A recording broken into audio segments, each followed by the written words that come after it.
Lesson 3-4, Torque.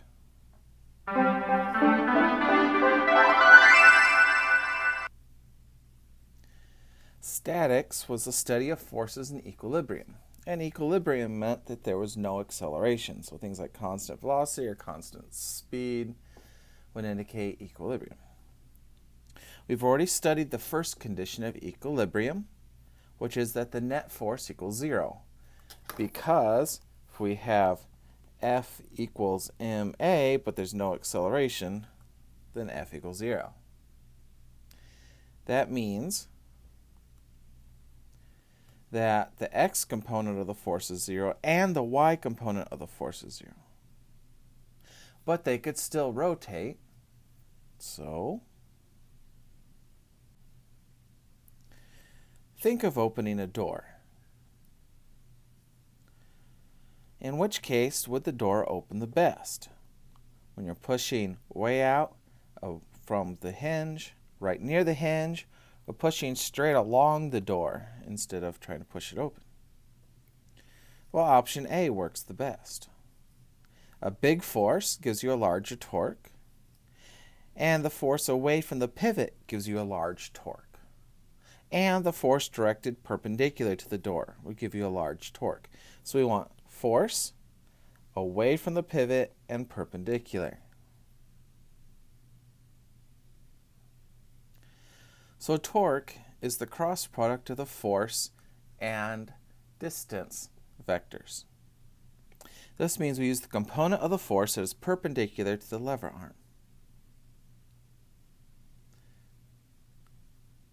which comes out to be torque is force times the radius or distance times sine of the angle, where angle is between the force and the radius. The unit for torque is a Newton meter. If it's counterclockwise, going that way, it's a positive torque. If it's clockwise, going that way, it's a negative torque, just like angles in standard position. You're meeting the parents of your new special friend for the first time. After being at their house for a couple of hours, you walk out to discover the little brother has let all the air out of one of your tires. Not knowing the reason for the flat tire, you decide to change it. You have a 50 centimeter long lug wrench attached to a lug nut as shown. If 900 Newton meters of torque is needed, how much force is needed? Well, torque is Fr sine theta.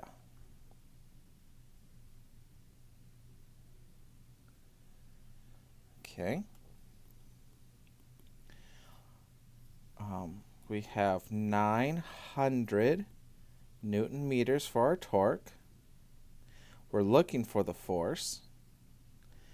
The distance that we're pushing is 50 centimeters, so that'd be 0.50 meters. And then we need an angle. Oh, it's hard to tell, but this says 120 degrees.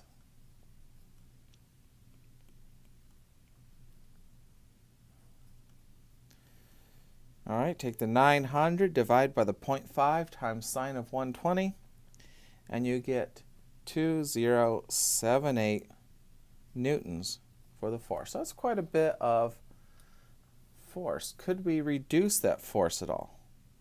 Sure, the force would be less if we actually pushed at 90 degrees instead of 120 degrees.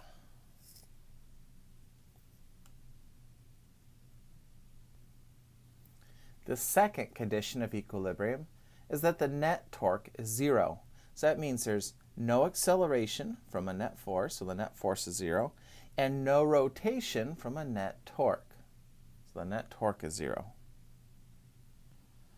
A 5-meter, 10-kilogram seesaw is balanced by a little girl and her father at opposite ends as shown.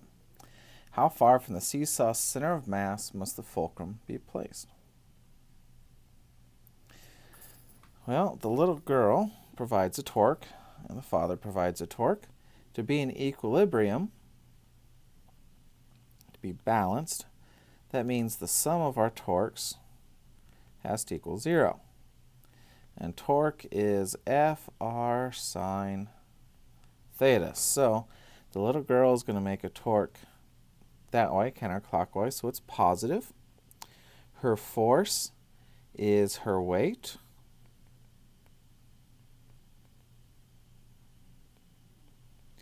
And her distance is going to be the 2.5 to the middle plus the x. And she's pushing down at 90 degrees. The father provides a torque going the other direction, so that'd be a negative torque. His force would be his weight, so mg. Distance is that half the board minus the x, and he's pushing at 90 degrees. And then we actually the board too, because the board, the fulcrum is not the center of the board, so the board is wanting to rotate it counterclockwise. So that would be positive torque. Its weight, 10 kilograms, times 9.8. And its distance, its r, is just this x. And its weight is 90 degrees to the board. And all that has to add up to 0.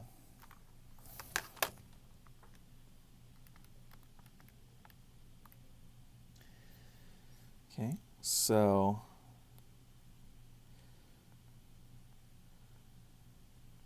the weight, sine of 90 is 1. Then dad's weight,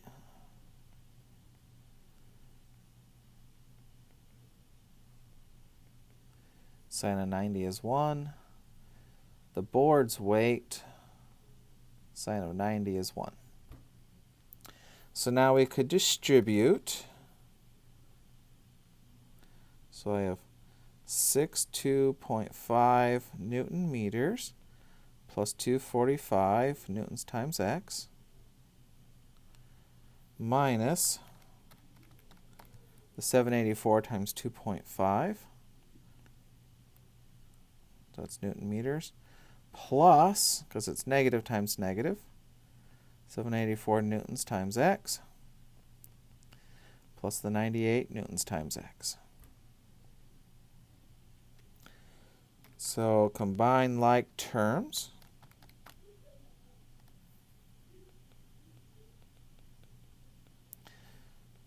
Combine the Newton meters, and then I can combine the x's.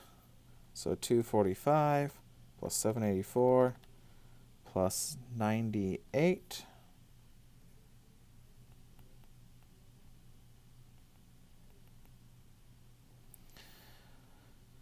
Move the Newton meters to the other side and divide.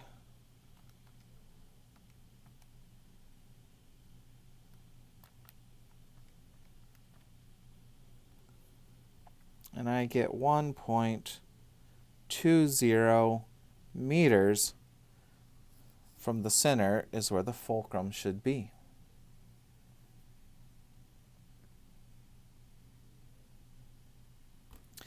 How much force must that fulcrum support?